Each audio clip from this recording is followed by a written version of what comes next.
You can handle this next part of your Georgia tenancy with a phone call and a hope, or you can put it on paper and be able to prove it later. Today, it is the Georgia month-to-month rental agreement.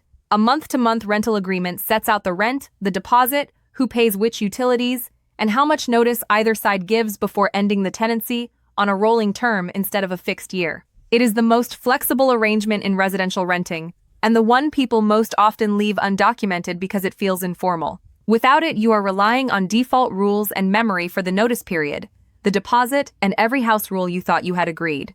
And this matters more than people expect. The notice periods, the deadlines, and the wording that count are set by Georgia law, not by a generic national template. The version on our site is built for Georgia, and the page walks you through the Georgia rules that apply to it.